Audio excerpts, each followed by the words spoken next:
just want it. Can you see myself? Can you see myself? Can you see myself? Decorated with magnificent bas-reliefs that someone a very long time ago had smashed and buried. Researchers wondered who could have smashed this beautiful work of art, and why. To find these answers, we have to go back in time to the year 1519, when Mexico City, one of the world's largest and most populated cities, did not yet exist. In its place was an extraordinary and incredible city, Tenochtitlan. This was the capital and the heart of the grandiose Aztec Empire. The monarch, who had the power of life and death over his subjects, was Montezuma II, descendant of another Montezuma, the great leader who founded the empire and built the grand monuments at Tenochtitlan. Like his ancestor, Montezuma was a highly religious sovereign, particularly devoted to the god Quetzalcoatl, the feathered serpent, to whom hundreds of temples were dedicated. Quetzalcoatl was an extremely benevolent god, the only god in the Aztec pantheon opposed to human sacrifices. The sacred texts state that the god had left the land promising that he would return to redeem his people. And according to the Aztec calendar, the year 1519, by our current calendar, ended one of the sacred cycles. This meant that Quetzalcoatl would soon return, and that's what Montezuma thought when he heard of the floating mountain on the sea. But in 1519, it was not a god that arrived, but conquistador Hernán Cortés. And the floating mountain was a Spanish galleon full of soldiers and weapons. Thinking he was a god, the Aztecs received Cortés with honors and adulation. In return, Cortés went on to destroy the Aztec capital and exterminate its population. Montezuma died, and his successor, Cuitlahuac, was forced to surrender. But how was such a rout possible? The invaders wielded devastating weapons and equipment completely unknown to the indigenous population: cannons, rifles, pistols, and horses, which proved to be formidable war machines.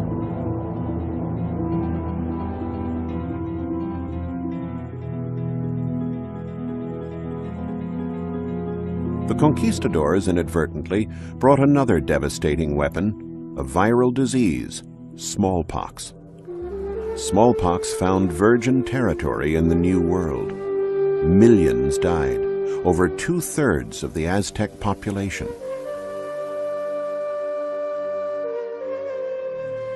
Among them, the last king, Cuauhtémoc, whose death marked the end of the great ancient civilization of the Aztecs. Maybe if there were no disease, the Aztec soldiers might have fared better against the invaders. They were considered noble warriors and often used predators like eagles as their symbols of strength. These 6-foot statues, now in the National Museum of Anthropology in Mexico City, depict how they would have looked. The statues once guarded the gates to a temple called, appropriately, Temple of the Warriors.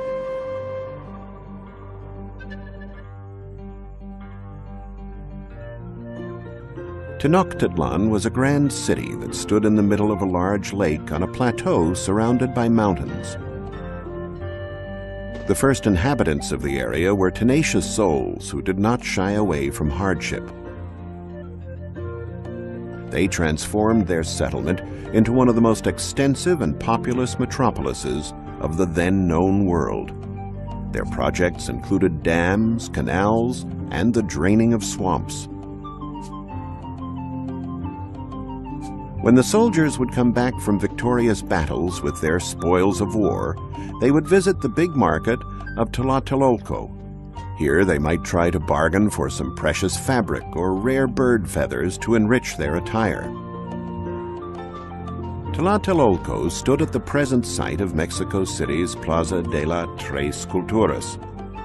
Remains of the ancient Aztec market are still found here, along with traces of a more recent past.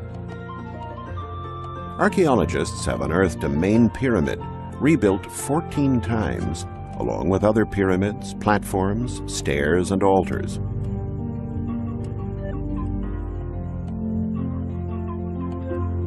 In the middle of the plaza stands the Baroque church of Santiago de Tlatelolco, and not far off, the modern-day Ministry of Foreign Affairs. Unfortunately, to build this skyscraper and the adjacent road, the pyramid of Quetzalcoatl and a minor temple dedicated to his worship were sacrificed.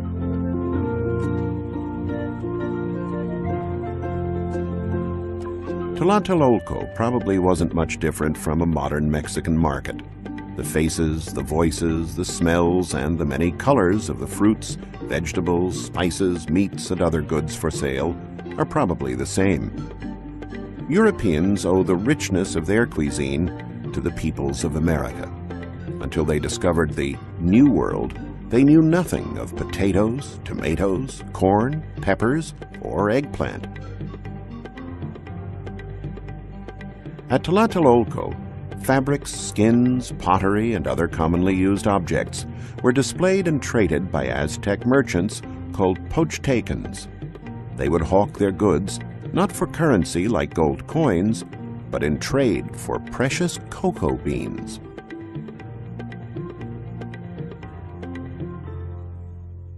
The market was the commercial heart of their world, but it was also the unfortunate theater for the last desperate resistance by the Aztecs during the siege of their capital in the year 1521. After the Spaniards conquered the area, they started building structures of their own, like the Cathedral of Mexico City. But instead of quarrying for new stones, they used stones from an Aztec temple dedicated to the god Quetzalcoatl. Construction of the cathedral was begun in 1573, but 250 years would pass before it was finished, ending up as a mix of very different styles. In spite of great efforts to consolidate its foundations, the cathedral is now unavoidably sinking into the swampy ground, an ironic end to a monument erected by the conquistadors to erase all traces of the glorious Tenochtitlan. Until the year 1978, it appeared as though the invaders had succeeded in their malicious intent. But then something completely unexpected happened. During excavation work for the Mexico City subway, workers digging a trench near the cathedral stumbled upon pieces of a gigantic and mysterious oval stone with a diameter of over 7 feet and a weight of nearly 9 tons. The stone was immediately identified as an Aztec relic and was truly an extraordinary find, inaugurating a new era for modern Mexican archaeology. The earth would soon yield the ancient vestiges of Tenochtitlan, an exceptional discovery comparable to that of the city of Troy. The archaeologist in charge of the work couldn't have had a more apt name: Eduardo Matos Montezuma. He decided to demolish a whole block of the modern city and give back to Mexicans the heart of their ancient capital.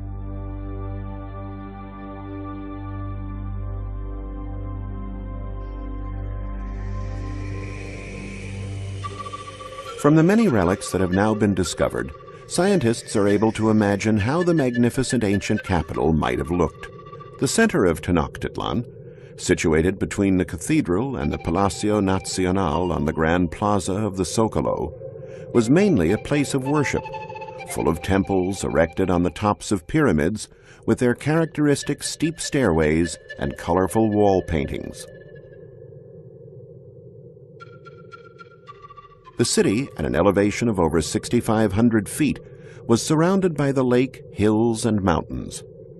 It was connected to the mainland by many causeways and interlaced with navigable canals. It was a great metropolis, with over 1,200,000 inhabitants. The ceremonial center, Teocalli, had many temples dedicated to important gods. The most imposing was the Templo Mayor, the religious heart of Tenochtitlan, the destination for pilgrims and home for priests and divinities.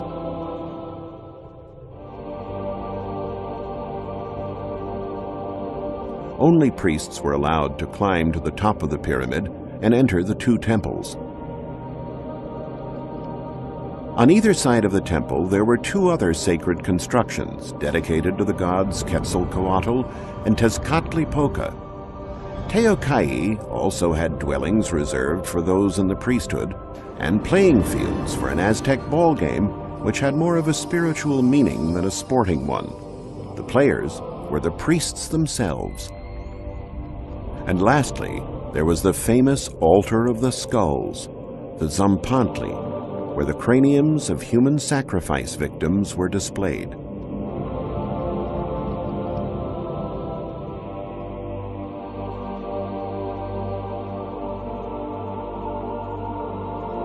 For the Aztecs, religious rites and sacrifices were a necessity, the only way to earn the benevolence of the gods.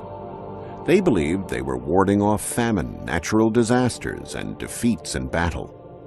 And the greatest sacrifice they could make was a human one.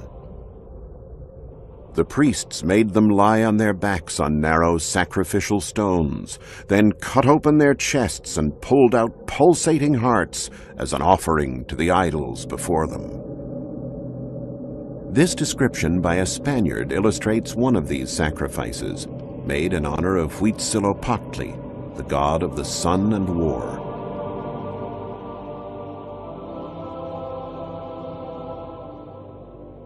There were quite a lot of Aztec gods that demanded human sacrifices. Tlaloc, the god of rain. Coatlicue, the earth goddess, depicted as an old masked woman wearing a narrow skirt tied at the waist with a belt of serpents. Xutecutli, god of fire. Mayahuel, goddess of inebriating beverages, especially the most popular at the time, pulque.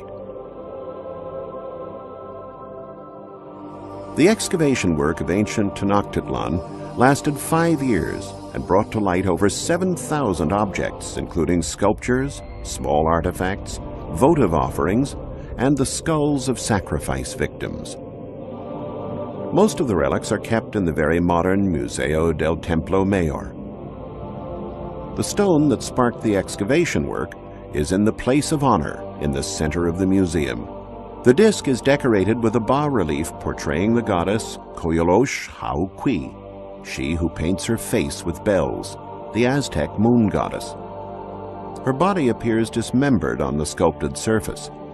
According to legend, she was killed and cut to pieces by her brother, the god of war, who held her responsible for having tried to kill their mother, Coatlicue, goddess of the earth.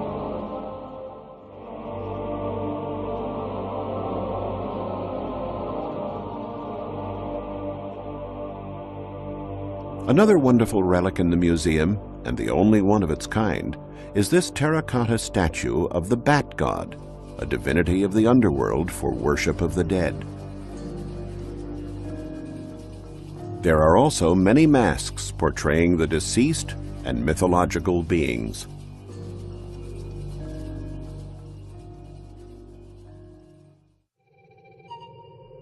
The Aztec people were filled with supernatural and mythological tales. Elders spoke of a magical and rich city with splendid palaces that existed right here on Earth.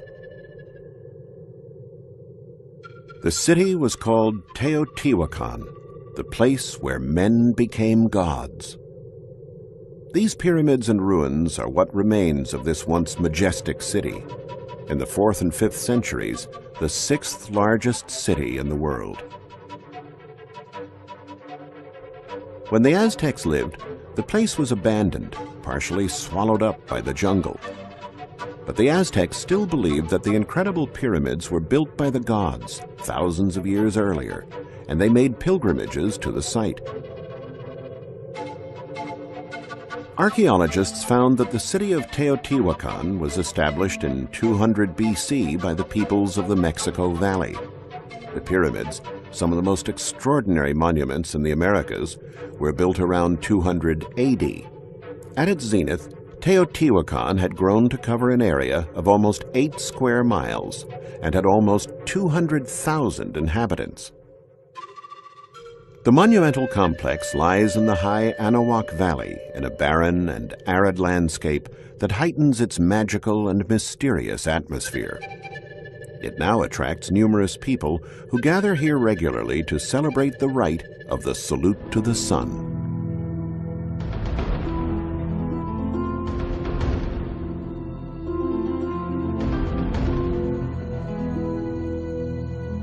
The city is bisected by a grand avenue, 130 feet wide and over a mile long, that is called the Avenue of the Dead.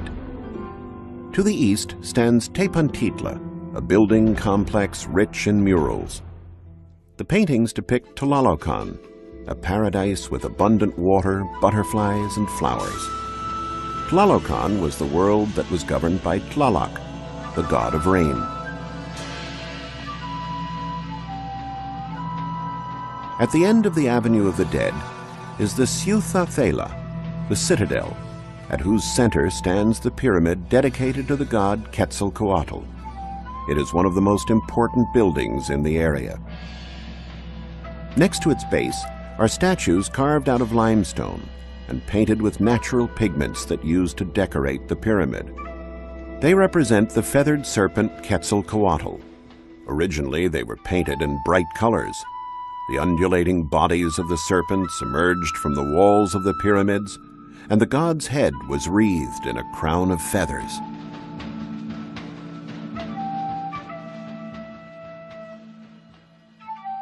In 1986, the excavations of this Ciutadela yielded an exceptional find, a sepulchre with the skeletons of 18 priests killed during a sacrifice. Until then, it was believed that only prisoners, slaves, or enemies were sacrificed on the altars. Here was proof that the rite of sacrifice did not discriminate. The most imposing sight, however, is in the Plaza del Sol. Along with the ruins of an altar and several temples stands the Pyramid of the Sun.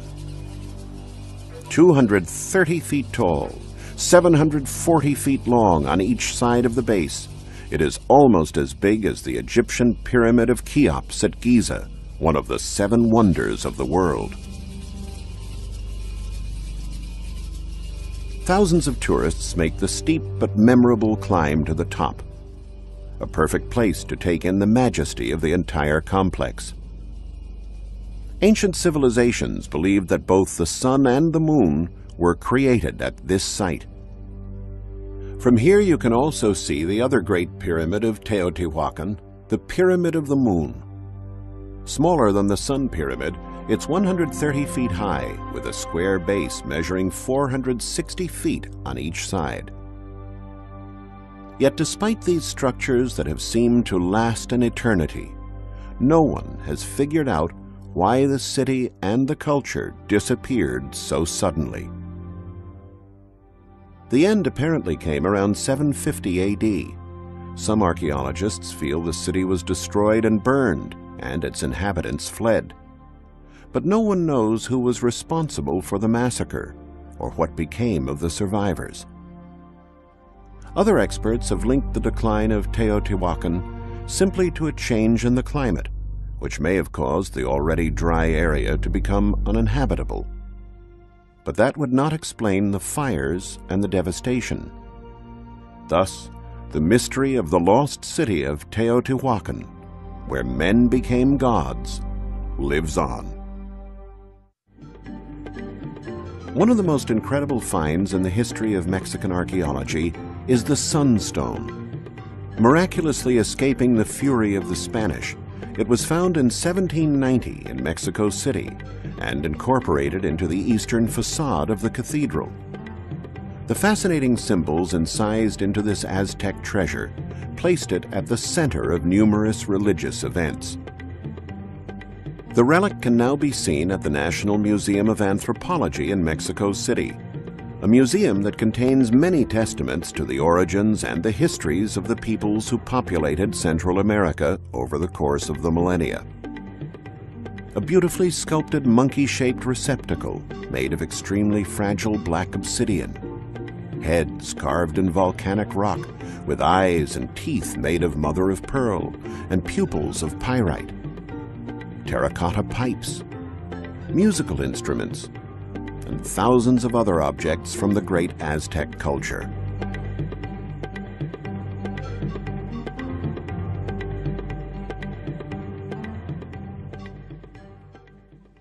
But perhaps the most precious is the Sunstone. Archaeologists studied the disk for years in an attempt to reveal the mystery of its symbols. Today, they think they have the answer. The Sunstone is a calendar, actually a double calendar. The complicated symbols refer both to a division of time based on religious precepts, where the solar year is 260 days long, and to a non-religious one, which divides the year exactly into 365 days. Other symbols describe the life of the planet, breaking it down into 5 solar ages, the so-called cosmogonic suns, and date the creation of the world to the 13th of August, 3114 BC, and its end to the 22nd of December, 2012. There are different interpretations, and there are certainly many mysteries still hidden in the signs inscribed on the Sunstone by wise hands. Perhaps time alone can give us the final answer. Mexico City today is one of the world's largest capitals, and unfortunately, one of the most polluted, with millions of vehicles. It is a city of contradictions, where skyscrapers crowd the center and miserable shanties form a belt in the vast outskirts. Much has been done to restore dignity to the Indios, the direct descendants of the Aztecs, but the wounds inflicted by a brutal conquest half a millennium ago are still visible everywhere you look. There is one area, however, in the south of the city, where one can still find solace in the ancient ways. Called Xochimelco, this part of the modern city still conserves characteristics of the ancient Tenochtitlan. It has canals that wind among the chinampas, the floating gardens that were obtained by draining the swampland, the same technique that allowed the Aztecs to create their capital. On Sundays, the zone becomes crowded with people having their meals on brightly colored boats, with mariachi bands playing music, singing of unrequited love, sad songs, just like this poem written over 500 years ago by an Aztec prince. Shall I thus pass away like the flowers that fade? Will there be nothing left of my name, nothing of my fame on earth? Let there at least be flowers. Let there at least be song. What can my heart do? Without purpose, we passed through this world. But they did have a purpose. The Aztec warriors and the rulers who gave their lives in defense of this great civilization may indeed have felt a desperation at the end. But there is something left of their fame on earth. And the flowers are here too. But they're made of stone, and they're called pyramids. And they have the sun to crown them for all eternity.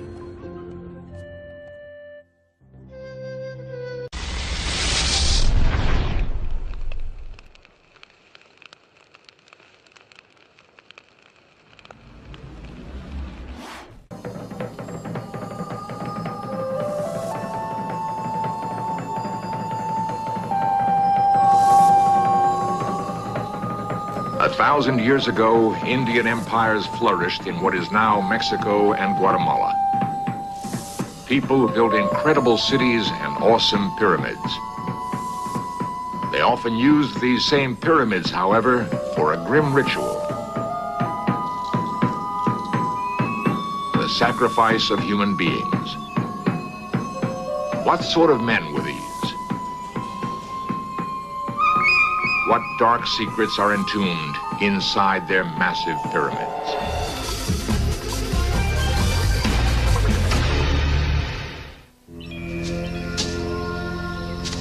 Vast areas of Central America are dense, uninhabited jungle. For centuries, the only regular visitors have been men known as chicleros. They come in search of the chicle tree, from whose sap chewing gum is made. Often, it was these chicleros who first discovered towering, vine-shrouded mounds, ancient stone pyramids. All over Mexico and Guatemala, pyramids lie in ruins, remains of many separate Indian cultures, some dating back thousands of years. The few pyramids that have been restored are among the most awesome works of antiquity.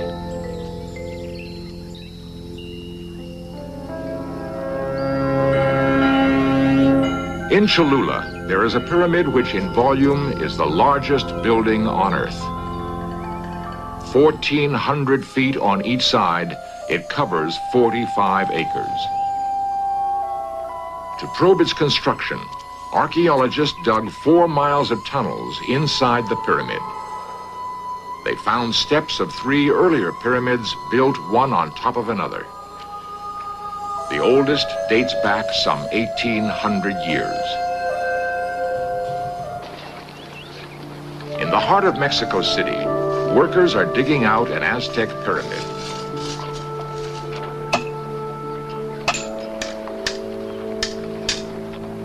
Covering 2 city blocks, the ruins consist of 9 overlapping pyramids.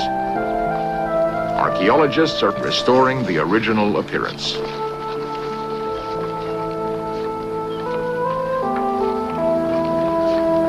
It was here in 1520 that Spanish conquistadores, led by Hernan Cortez, marveled at a gleaming white pyramid 100 feet high. It supported temples dedicated to the chief Aztec gods. The many temples and plazas comprised one of the great religious and ceremonial centers of ancient Mexico. When the Spaniards arrived in the New World, most of these pyramids were already in ruins, sources of mystery even to the native peoples. Later, travelers in Mexico who knew that the Egyptian pyramids were burial monuments asked whether the pyramids of Mexico might contain tombs or buried treasures. When none was found, they wondered what strange meaning these pyramids might have had. Ancient American pyramids are found in the ruins of great architectural complexes. At the top of each pyramid is a platform reached by a steep staircase. Here stands a temple consisting of a few dark rooms. Why did these tiny temples require such massive bases? Near Mexico City sprawl the sun-baked ruins of Teotihuacan, largest and most mysterious city of ancient America. Dominating its avenues are huge pyramids. Here, the enigmas begin. Facing west, the largest pyramid of Teotihuacan was dedicated to the sun god. Only half the height of the largest Egyptian pyramid, the Pyramid of the Sun nevertheless covers the same immense area, almost 600,000 square feet. If the builders had contact with Egypt, no one can say. Recently, an ancient tunnel was discovered under the Sun Pyramid. It leads to a natural cavern where only a few pottery shards have been found. To Mexican Indians, caves symbolize Mother Earth. Some archaeologists believe the cave was the legendary birthplace of the pyramid builders' tribe.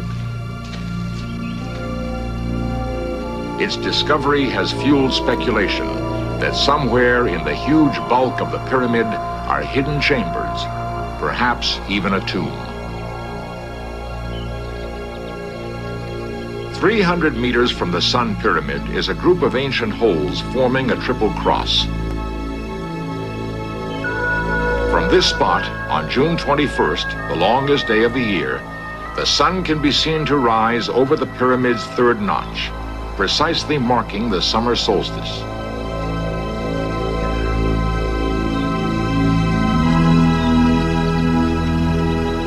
Of the people who built Teotihuacan, little is known. To their origin, we have scarcely a clue. The city flourished for centuries. Then, suddenly, 1,200 years ago, it was burnt and abandoned for reasons unknown. No other great city left so few traces of its demise. No hieroglyphic writing or apocalyptic legends record the city's end. Did the climate change suddenly? Could disease, hunger, and civil strife have made the city vulnerable to invaders from the north? Why was their city of over 200,000 laid out in such precise grids? What was their religion? Who were their gods? We are still searching for clues. One pyramid is decorated with great serpents.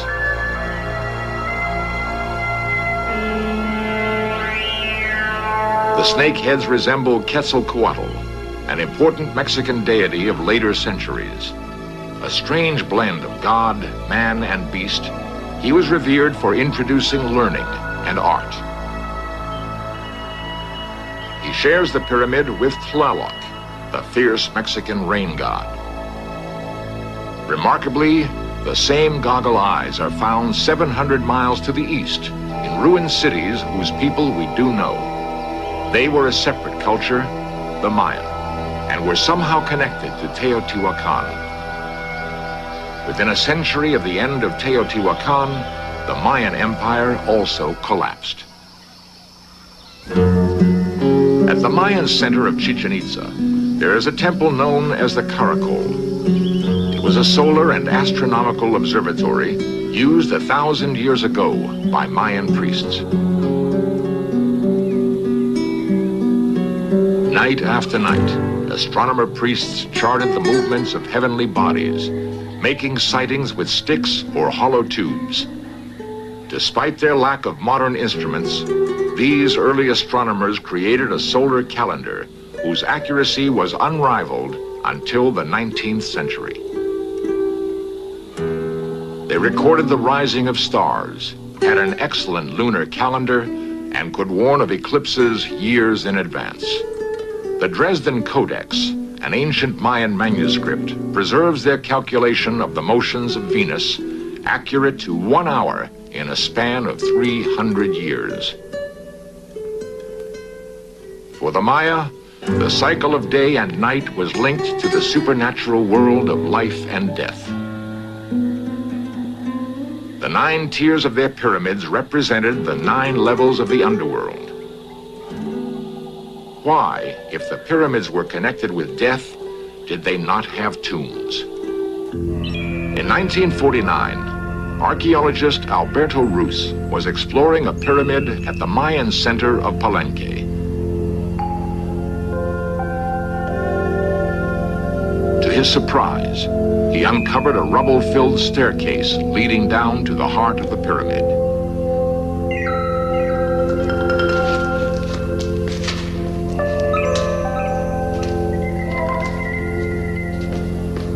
At the bottom of the staircase, Rus found skeletons of several youths, perhaps placed there as guardians.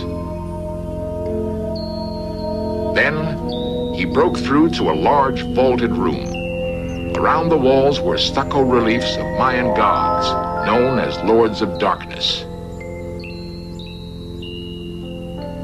In the center of the chamber, Dr. Rus saw a huge stone monolith covered with carvings.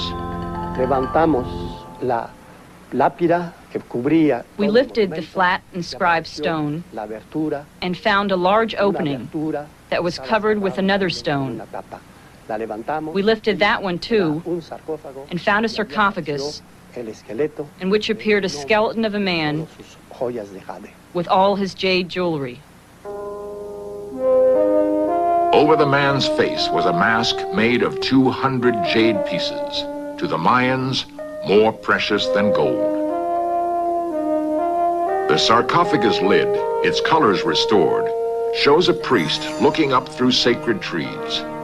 It appears the lid was intended to help the deceased to heavenly paradise. The pyramids, however, had another more grisly connection with death. They were often the scene of grim ceremonies ending in human sacrifice. Why were such technically advanced people so mesmerized by blood and death?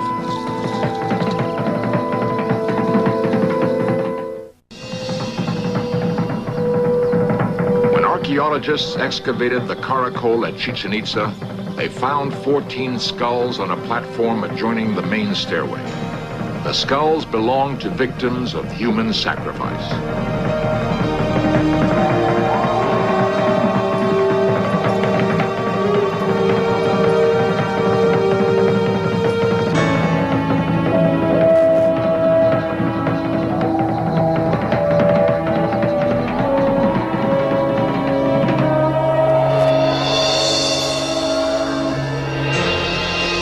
The most common form of sacrifice, the heart was torn, still beating, from the victim's chest by the high priest and offered to the gods. The victims were prisoners of war, slaves, or even devout volunteers. Often, the body was divided among priests and populace and eaten. According to Dr. Roos, we don't know whether the Mayans performed sacrifices on the tops of the pyramids. For the Aztecs, we have information from the writings of the chroniclers, including some drawings. And there you can see that they made human sacrifices in front of the temple on the tops of the pyramids. After they killed the sacrificial victims, they threw them down the stairs.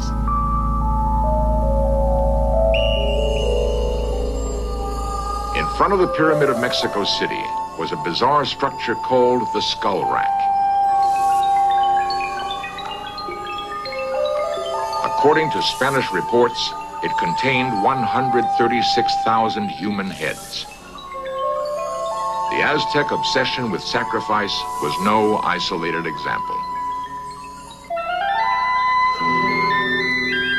5 centuries earlier, the Mayans of Chichen Itza also practiced sacrifice. It is believed that this platform once supported poles on which were stacked the heads of sacrificial victims.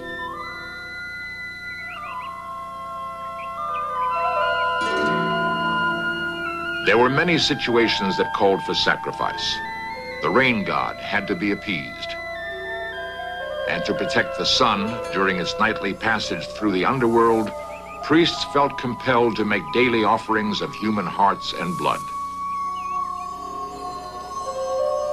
Ancient Mexican and Mayan art is rich in death-inspired images.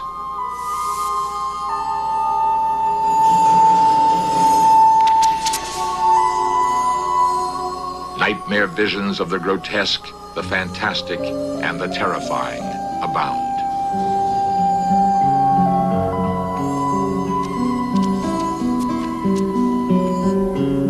The famous calendar stone, found near the Aztec pyramid, embodies the highest flowering of their science and art. At its center is the sun god. Sticking out in the form of a knife, his tongue depicts the god's incessant demand to be fed with human hearts and blood. Why were these people so preoccupied with death? How could cultures so advanced in art and science be so obsessed by blood and sacrifice? They were a people who invented zero and counted time in the millions of years. Yet, slaughter fascinated them more than anything else. In the shadow of the pyramid was the bustling marketplace. Amidst clay pots and garden vegetables, a young man leads a procession.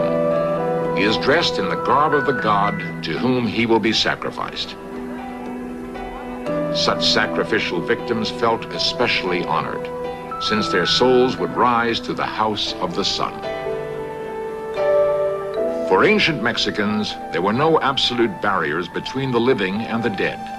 They feared death, but believed it flowed naturally from life. We know their descendants, simple corn farmers living in the torrid plains and jungle villages of Central America. In the Yucatan, most of the villagers are pure Mayan. Today, the Mayans' descendants remain suspended between ancient and modern worlds, tied to unfathomed mysteries in the buried cities of their ancestors.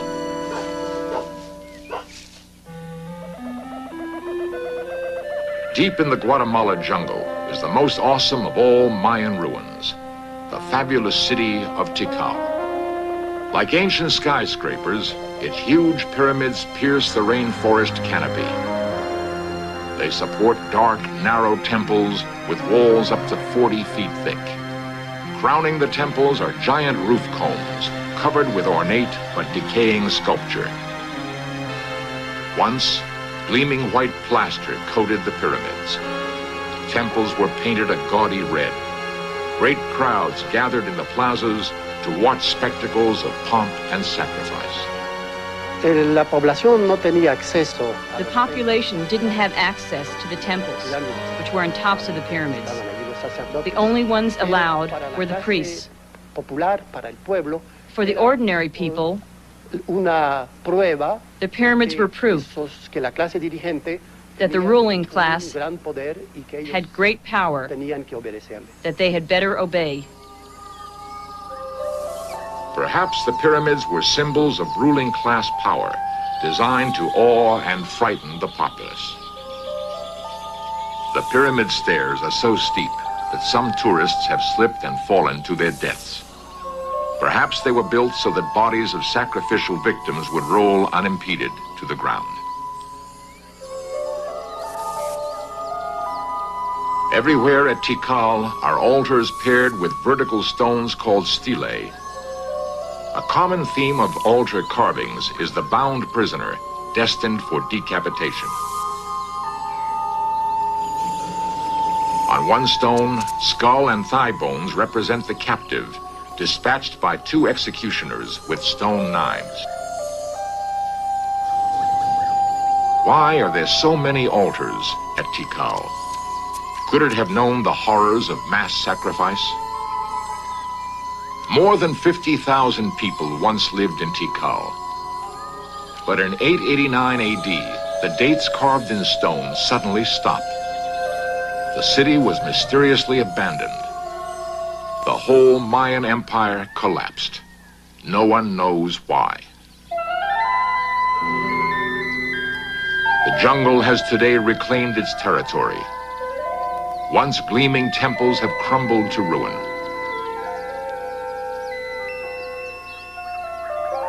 No other civilizations vanished so mysteriously. Most experts believe the city dwellers fled to small villages, leaving the ceremonial centers empty. Why did they leave? What chased them out?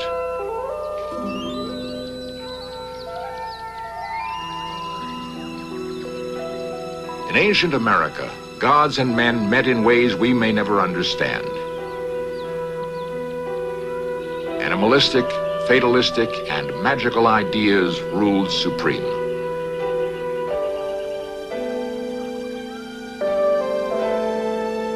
For these peoples, reality was multi-leveled, like the steps of their pyramids. In a system of mystical thinking alien to us, pyramids were symbolic stairways to heaven, the ultimate in spiritual technology. Somewhere in the vast gulf between the pyramid builders' accomplishments and their practices lies the answer to their mysterious disappearance. Primeval jungle spreads round Tikal in every direction. The dense rainforest covers 20,000 square miles, concealing countless ruins. Archaeologists are just now uncovering what could be the greatest ruin of all. 50 miles north of Tikal, an old Mayan road stretches toward the unexcavated city of El Mirador and its giant rubble-covered pyramids. Today, El Mirador is almost completely concealed by vegetation. Both larger and older than Tikal, it may be the first true city of the Americas. At El Mirador, archaeologists hope to find crucial clues to the strange fate of the lost civilization of the Americas.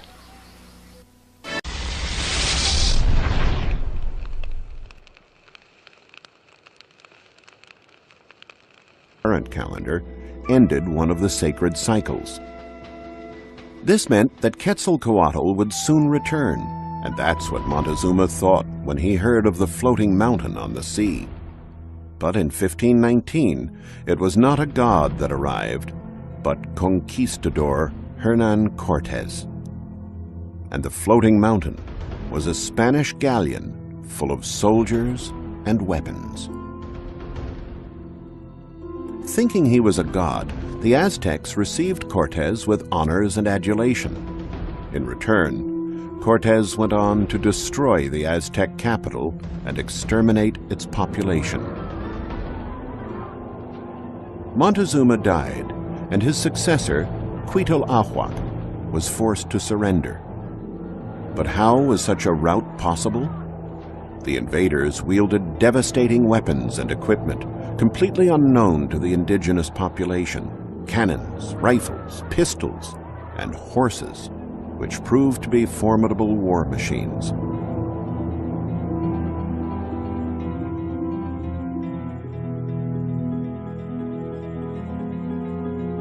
The conquistadors inadvertently brought another devastating weapon, a viral disease, smallpox.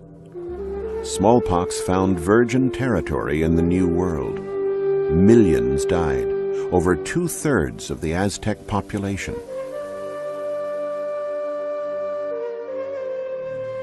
Among them, the last king, Cuauhtémoc, whose death marked the end of the great ancient civilization. After the Spaniards conquered the area, they started building structures of their own, like the Cathedral of Mexico City. But instead of quarrying for new stones, they used stones from an Aztec temple dedicated to the god Huitzilopochtli. Construction of the cathedral was begun in 1573, but 250 years would pass before it was finished, ending up as a mix of very different styles. In spite of great efforts to consolidate its foundations, the cathedral is now unavoidably sinking into the swampy ground, an ironic end to a monument erected by the conquistadors to erase all traces of the glorious Tenochtitlan. Until the year 1978, it appeared as though the invaders had succeeded in their malicious intent. But then something completely unexpected happened. During excavation work for the Mexico City subway, workers digging a trench near the cathedral stumbled upon pieces of a gigantic and mysterious oval stone with a diameter of over 7 feet and a weight of nearly 9 tons. The stone was immediately identified as an Aztec relic and was truly an extraordinary find, inaugurating a new era for modern Mexican archaeology. The earth would soon yield the ancient vestiges of Tenochtitlan, an exceptional discovery comparable to that of the city of Troy. Of the Aztecs. Maybe if there were no disease, the Aztec soldiers might have fared better against the invaders. They were considered noble warriors and often used predators like eagles as their symbols of strength. These 6-foot statues, now in the National Museum of Anthropology in Mexico City, depict how they would have looked. The statues once guarded the gates to a temple called, appropriately, Temple of the Warriors.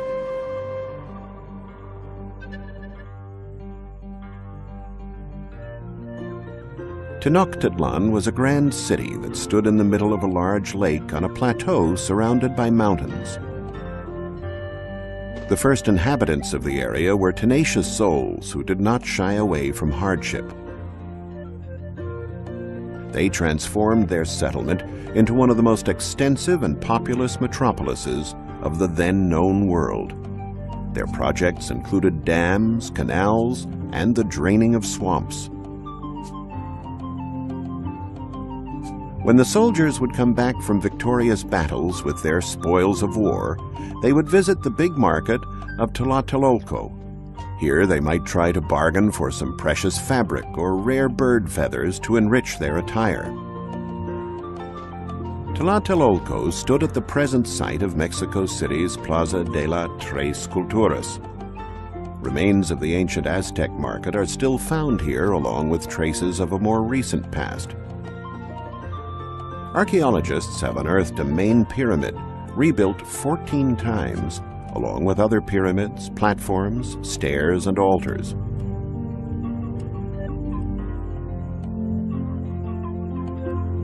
In the middle of the plaza stands the Baroque church of Santiago de Tlatelolco, and not far off, the modern-day Ministry of Foreign Affairs. Unfortunately, to build this skyscraper and the adjacent road, the pyramid of Quetzalcoatl and a minor temple dedicated to his worship were sacrificed.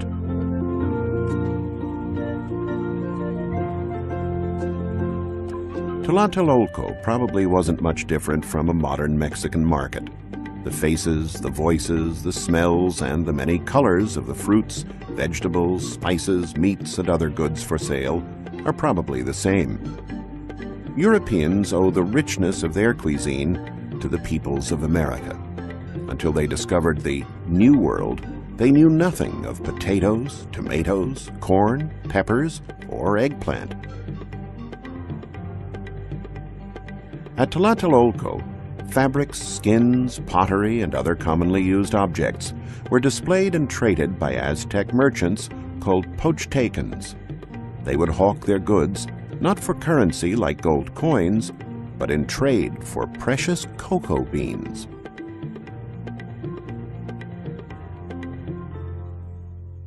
The market was the commercial heart of their world, but it was also the unfortunate theater for the last desperate resistance by the Aztecs during the siege of their capital in the year 1521.